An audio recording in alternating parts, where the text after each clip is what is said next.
నమస్తే. Welcome to great Andhra. మనతో పాటు ఉన్నారు సీనియర్ పొలిటికల్ అనలిస్ట్ జిఆర్ మహర్షి గారు. నమస్తే సార్. నమస్తే అమ్మా.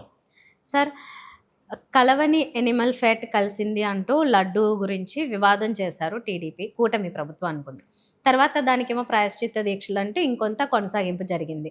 మొత్తానికి ఈ వివాదము ఇప్పుడు విచారణ కంప్లీట్ అయిన తర్వాత ఇచ్చిన రిజల్ట్ ప్రకారం అయితే వైసీపీ వాళ్ళు ఇప్పుడు తిరిగి వాళ్ళు ఏమి జరగలేదు, అనవసరంగా మా మీద ఈ నిందలేశారు, ఇప్పుడు మేము ప్రాయశ్చిత్త దీక్షలు చేస్తామన్నట్లుగా గుళ్ళకంతా తిరుగుతూ వాళ్ళు దీనికి సంబంధించి చేస్తుంటే కూటమి ప్రభుత్వం వారి మీద దాడులు చేస్తుంది. భూమన కరుణాకర్ రెడ్డి గారి నుంచి మొదలు పెడితే అంబటి రాంబాబు గారు కావచ్చు, లేకపోతే విడుదల రజనీ గారు కావచ్చు, ఆఫీసులు ఇల్లు తేడా ఏమీ లేదు, లేకపోతే గుళ్ళ దగ్గరని ఎక్కడైనా కానీ వాళ్ళ మీద టీడీపీ వాళ్ళు దాడులు చేస్తున్నారు. ఈ వివాదం ఇంతటితో ఆగుతుందా? ఎక్కడి వరకు వెళ్తుంది? ఎటుపోతుంది?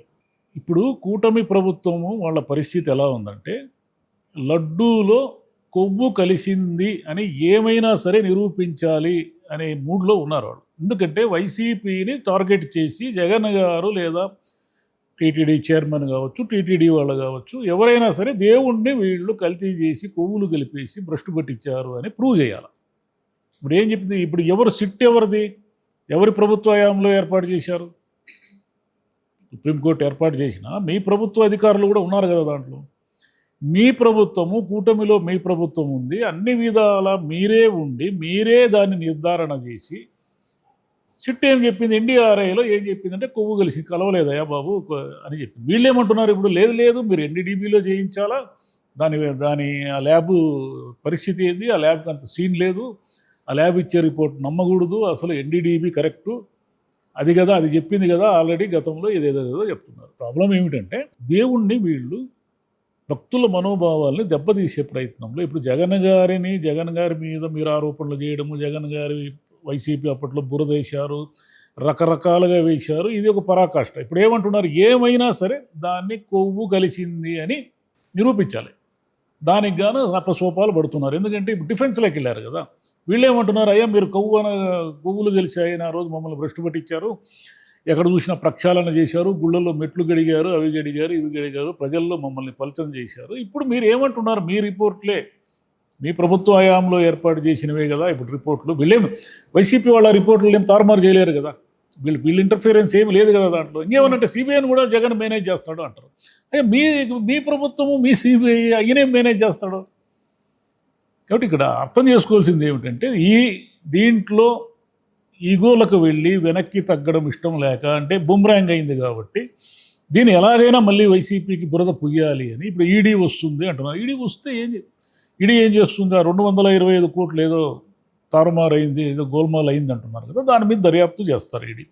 తర్వాత అశోక్ సింఘాల్, ఆయన ఎవరు, ఇంకో ధర్మారెడ్డి, వీళ్ళ బాలాజీ అధికారులందరి మీద చర్య తీసుకోవాలని సిట్ చెప్పింది కాబట్టి దాని మీద కేసు నడుస్తుంది. మెయిన్ పాయింట్ ఏమిటి? రసాయనాలు ఏవో కలిసినట్టుగా ఉంది తప్ప కొవ్వు కాదు అనేది ఇప్పుడు అది వీళ్ళకి ఇష్టం లేదు. ఏమైనా సరే మేము రసాయనాలు అంటే ఒప్పుకోము, దాన్ని కొవ్వు అని నిర్ధారించాల్సిందే. ఏ ల్యాబ్, ఏదో ఒక ల్యాబ్కి మీరు ఇంకా ఎన్డీడీబీనో ఇంకోటి, ఎన్డీడీబీ కూడా ఇచ్చింది అనుకోండి ఒకవేళ ఇదే రకంగా, లేదు ఎన్డీడీబీ కూడా తప్పు, ఇంక వేరేది ఏదో చేద్దాము అంటారు. ఎక్కడ ఎవరు చెప్పలేదు కదా. ఇంకోటి ఏమిటంటే దీంట్లో ఉన్న ప్రాబ్లం ఏమిటంటే, మీరు చెప్పిన టైంలో లడ్లు తయారీకి నెయ్యి కల్తీ అయిందనే దాన్ని కూడా ఎలా ప్రూవ్ చేస్తారు? ట్యాంకర్లో నెయ్యి వచ్చింది, లడ్లు తయారు చేశారు, లడ్లు పంపిణీ అయిపోయి తినేశారు. ఇక్కడ కల్తీ నెయ్యి అనేది ఎప్పుడో జరిగింది అనే దాన్ని, అంటే ఆ పలానా డైరీ వాళ్ళు వీళ్ళంతా నిబంధనలు సవరించారంటే మీ హయాంలో కూడా అదే డైరీ ఉంది కదా వేరే పేరుతో. ఇప్పుడు మీరు పంపించిన ట్యాంకర్ల శాంపుల్స్ మీ హయాంలో శాంపుల్సే కదా అవి, మీ హయాంలో మీరు పంపించిన శాంపుల్స్ ఏవన్నీ. కాబట్టి ఇదంతా చాలా కన్ఫ్యూజన్గా ఉంది. దీంట్లో ఏమిటంటే జగన్ని ఎలాగైనా పొలిటికల్గా మతం పేరుతో భ్రష్టు పట్టించడం అనేది చాలా ప్రమాదకరంగా. అంటే వీళ్ళు ఇంతకాలం ఏం చెప్తూ వచ్చారు?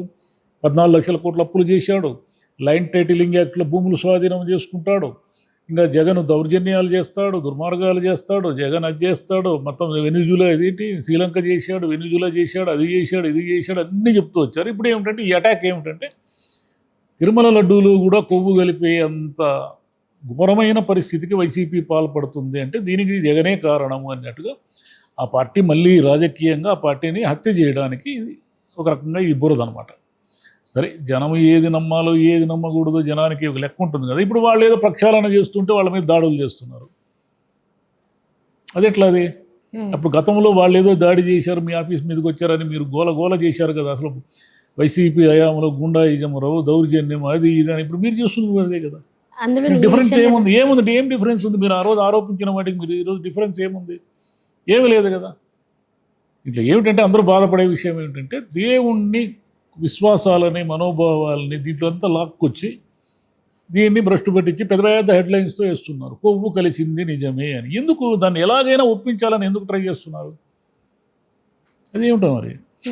వైసీపీని ఇరకాటంలో పెట్టడానికి, వైసీపీని ముద్దాయిగా నిలబెట్టడానికి ఏమైనా సరే టీటీడీ అదే లడ్డూలో కల్తీ, కొవ్వు కలిసింది. కల్తీ అంటే కూడా ఒప్పుకోరు. మళ్ళీ కల్తీ అనేది నడుస్తూ ఉంది కదా. కల్తీ అంటే కూడా ఒప్పుకోరు. లేదు క్వశ్చనే లేదు. అది జంతువుల కొవ్వు కలిసిందని ప్రూవ్ చేయాలి. ఇప్పుడు తప్పు చేస్తున్నారు వీళ్ళు. ఎందుకంటే వీళ్ళ యుద్ధం ఎవరితో చేస్తున్నారు? వైసీపీతో కాదు, భక్తులతో చేస్తున్నారు వీళ్ళు. భక్తులతో చేయడం అనేది తప్పు. మీరు వైసీపీతో యుద్ధం చేసుకోండి, వైసీపీ మీద ఏమన్నా ఆరోపించుకోండి, ఏమన్నా విమర్శలు చేసుకోండి, రాజకీయంగా మీరు ఏమన్నా చేసుకోండి. కానీ దీంట్లో మొత్తంగా భక్తుల మనోభావాలను లాక్కొచ్చి నిలబెట్టారు, సెంటర్ పాయింట్గా నిలబెట్టారు. పోని మీ సిట్టు మీదే తేల్చి చెప్పింది కదా, దాంతో ఆగచ్చు కదా. ఇదేదయ్యా ఆ రోజు మేము అనుకున్నది వేరు, ఈరోజు జరిగింది వేరే ఆగచ్చు కదా. అడగలేదు, అసలు సిట్టే తప్పు అంటున్నారు. మీ సిట్టే కదా అది. మీ అధికారులు, మీ రాష్ట్ర పోలీసు అధికారులు ఇద్దరు ఉన్నారు కదా కీలకమైన వ్యక్తులు, దాంట్లో లేరా? మరి ఏమన్నా వైసీపీ హయాంలో పనిచేసిన అధికారులు ఏమైనా ఉన్నారా? దాంట్లో లేరు కదా. అంటే ఏది జరిగినా ఏది ఏంటారా, వేలికేస్తే కాలికేస్తారు, కాలికేస్తే వేలికేస్తారు.